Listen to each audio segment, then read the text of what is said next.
is at 32.5 points, rebounds, and assists. Do you have him higher than Mase? 32 points. 32.5 points, rebounds, and assists.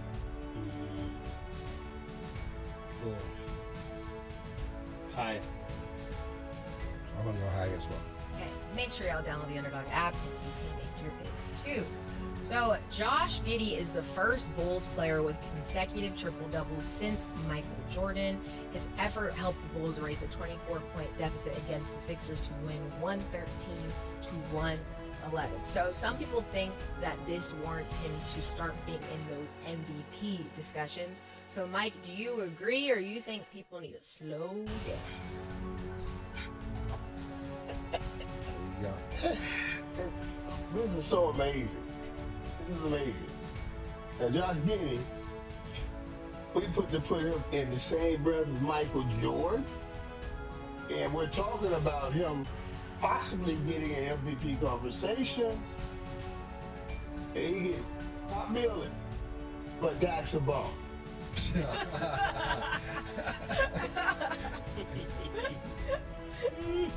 Yeah. That's what I'm talking about right here. Okay, yeah, okay. Yeah, man, come on, man. Come on, man. Wow, this is wild. This is wild. That's all I gotta say to this. Mike, so why don't you honor second place? If he would be second place, why are you not honoring? Why you can't see it a different way? Or is this reverse racism from you? I'm just saying, I want to understand what's the line abundance. You see what I'm saying? That's all I'm asking right now. I want to see the comments on Josh Giddy from Draymond Green. You see, what is he calling him?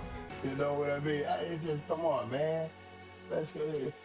We got Josh Giddy. Hey, I'm happy this young man putting up those kinds of numbers and, you know, starting to get in this career. Oklahoma took number 6 in the draft, but now he's doing his thing. But, come on.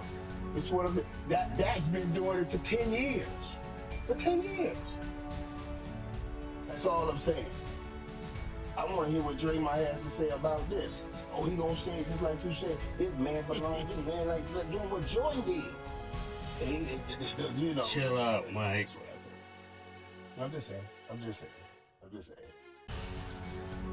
2 games. It's just 2 games that I think this is just a hot take. Somebody probably came up with and said, "Yo, let's put this together." He's the first player since Jordan. It's like, come on, like, don't even put those names. Give him credit, though. Give him credit for what he's doing. Give him credit. Give him credit. You're right, Mike. Give him credit. Thank you for Josh Giddy. We're happy that he's doing well in Chicago. But I think that he's not even a player to focus on in Chicago. It's Matisse. Matisse is the player that's next up in Chicago. Watch out for him. Power forward. Listen, I think Josh Giddy has something to prove. When you leave a team and the year you leave, they win a championship, that has to piss you off. That's like, yo, so niggas did it without me. I kind of feel that way when I see Marcus Smart. As soon as he leaves, the Celtics win. But first of all, 2 things. That's a good one. That's a great point. Yeah, you know what I'm saying? Great boy. Yeah, so what I think about We is, all love Marcus Smart. We love Marcus. Yeah. He's a fighter. He's gritty and everything. You know. Yeah, but that gotta piss you off the very next year. It's like, yeah, we just had to get rid of him and get another piece, and that's what we did, and we won. So I think about this when I think about Josh Giddy. First of all, we're 7 games in and we're talking about MVP. That's just ridiculous. That's first. Secondly, we're not talking about Cooper Flag as much as we thought we'd be talking about Cooper Flag. He's the next white boy that's American. That's a good player. You know what I'm saying? We thought he was going to be Cooper Flag. We're talking more about winning. But we're not going to sit here and ignore Josh Giddy numbers. He's averaging 23 points, 10 rebounds, and 9 assists. He's almost averaging a triple-double, shooting 50% from the field, 41.9% from 3. And you got the Bulls to the best start they have since Michael Jordan was playing. So the reason Stat brings this topic up is because a lot of things that's going on in Chicago this first 5, 6, 7 games hasn't happened since the 90s. So that's the real comparison. You know, when you read the headline like, yo, why you bringing them up with Mike? Why you? It ain't really that. It's just the first, you haven't had a 5-0 start with the Bulls since Michael Jordan. You haven't had a player with back-to-back triple-doubles since Michael Jordan. You haven't had a lot of things since Michael Jordan. So I don't think it's more Josh Giddey's fault that people are comparing these things to Jordan. I'm just saying the last time that you've seen these things happen in Chicago was when Michael Jordan was there. But his numbers are great. And I'm not saying, right, the numbers are great. We went 37 minutes tonight, 29 points, 12 assists, and 15 boards. Boards are what's special. You know, and I'm with you on that. I'm with you on everything you're saying about watching his ascent. But you know why we talking about this. Let's stop playing. Let's stop playing. You know what I mean? And you mentioned it when you brought in the Cooper flag and all of this and everything. But let's see if this continues. Let's see if it continues. I think since we're putting respect on his name, Giddy is at 23, 10, and 9. He's averaging almost a triple-double. So this won't be the last time he gets some consistent triple-doubles. I think he's going to run off a few. And then just to wrap all of you guys' points into one, yeah, that is mainly why I brought it up, because it sounds crazy when you hear the stat lines and you're hearing MVP conversations, but it's definitely something close to look, because we're getting, I don't want to say distracted, but we're looking at a lot of other players that we're used to looking at, and I feel like this is somebody that kind of is going to creep up through the grapevine. So just wanted to put it out there for thought, but we definitely may revisit this conversation. Okay. Okay, but let me give a wrap. Let me give a wrap to the whole conversation. Okay. But the one thing was, and this is what I talked about before. Josh Giddy is great. I don't take anything away from him. He's great. But now go back to your own room. Dak Prescott has shown some great. Come on, Mike. Mike, come on, Mike. Mike, you can't go back to Dallas. I'm not gonna let you do it. I'm a line step you. Between great and greatness. Great said, I did something. He has 2 games back to back, and he's done that 2 games. That has 10 years. Great and greatness. I'm saying he's done great. Continue it, and we'll talk about him in greatness. But Dak has done greatness. We can't call him a bum. Dak has not done greatness. Mike, Dak has not done greatness. He hasn't won. How do you get to be great without winning? To the NFC Championship game, Mike, what are you talking about? He's a good player. Greatness? Come on, Mike. He did a great job. let's leave greatness out of this. Great performance. A lot of people will work hard and to move themselves athletically, financially. When you measure the man from whence he came to where he is, it'll be hard to say greatness ain't about him. That's all I'm saying. I mean, all around. Athletically, being the draft pick he's got to do, being the quarterback of the Dallas Cowboys, making the money he made. I don't know how we gonna call that not greatness in the amount of time he's done it. We gonna let it go from there. At least he's consistent. He's very, very consistent. Mike, you know what you're gonna get. All cowboy paraphernalia. You shouldn't come out in anything but navy blue and gray. Just every time we see you, Mike. Okay, and then last one before we wrap. So Myles Turner opened up about being booed in his return to Indy for the first time since playing with the Bucks. They started booing him during his tribute video before the game even started, and even just throughout the game. So when asked about it, he responded saying it was disheartening, it was frustrating. You give 10 years of your life, your blood, your sweat, your tears. You take pay cuts, you survive trade rumors, you try to do everything the right way, and then sometimes stuff shakes out, but it's cool, I'll take it on the chin.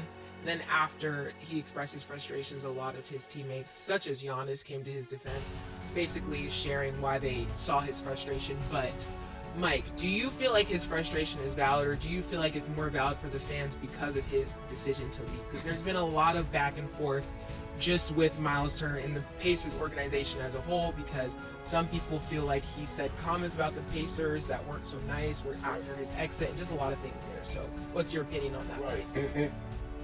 And listen, everybody's free to have their feelings and emotions about this. And it's so funny because I had some funny feelings when DeMarcus Lawrence. I love DeMarcus Lawrence. We've done little local commercials together and everything, but when he left, they said something about the Cowboys. I said, oh, yeah, okay. I felt a little way about it. You know what I'm saying? So I understand what the fans are saying. But I understand what Myles Turner is saying also. Hey, man, he gave his heart, he gave everything. Like you said, he took pay cuts to stay and played hard every time. So you're an emotional player. You wanna feel that they appreciate how hard you played every time you showed up on the court. But people remember the things that you say even after you leave, and that stuff come back out. That's just that big boy stuff. You can't come ultimately, can you come back home? Because wherever you're only gonna be there a few years, you're gonna come back home. Depends on how you handle when you left. Y'all see, even I don't even bring it up, but even around here we're having that same thing between Jerry and Michael still. You know what I'm saying? And when you start that, you're arguing back and forth with the owner or with somebody else, but the fans feel that. And yeah, when you come back, the only way they got to express their emotions is claps and boos. And they express it. I don't know about that, Mike. Right now, when I think about how he exited Indiana, yes, the pay cut is true. Yes, he balled out there, but I think the thing that they're really speaking of is how he left and when he left. Like, you got to remember, this is a team that got this close to winning a championship, and their key player went down. And when that key player went down, he didn't perform. So you would want, as a competitor, you would want that series back. You would want to come back next year and be in rare form. But if they're not going to sign him, maybe that was the issue. But if they had the money waiting for him and he just walked away, then that would be a travesty just for his credibility. Because as an athlete, as a person that competes, you want to see him run it back. You want to see him show back up and get back in that Pacers uniform. So that's what the fans feel. The fans feel like you left them. What were the things that he said? Yeah.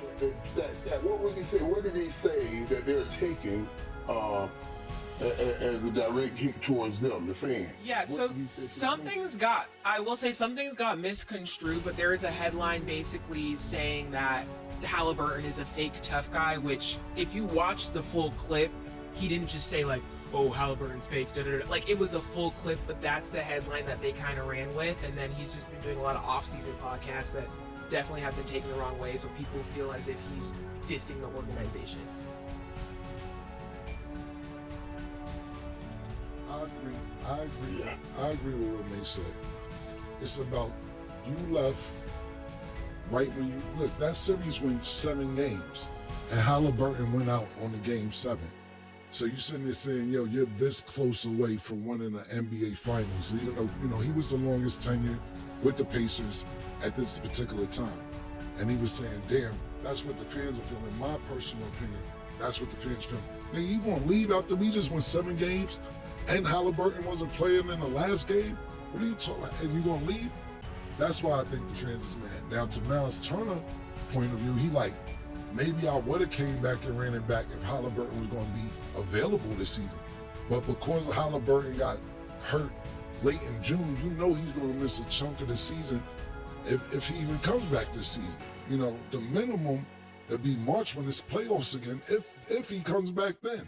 So he's saying, where can I go to possibly win a championship next year or be in a championship situation next year? Not saying that Milwaukee's definitely going to be in a championship situation, but you got to think about it. There's no other superstar, and that's a question too. When people be like, "Is Halliburton a superstar?" He's a superstar. And I'm not determining if he is or isn't. I just think Indiana has a good team.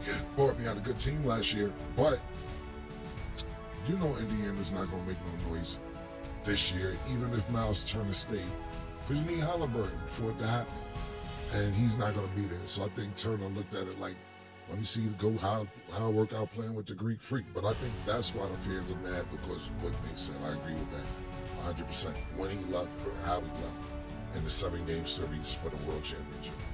And to add to that really quick, they said that the Bucks were paying him more of an offer that he wanted as well. So that was his reasoning. Right. It's that said, you said you've been doing a lot of podcasts, right? Yeah, talking about the exit, yeah. Right. So what happens. Like, okay, back in the day before social media, people could write a few stories about it. But now it's social media, so you're out here doing the podcast, and then you're reading the comments because the people are talking. So I'm just sure he's been going back and forth with those people.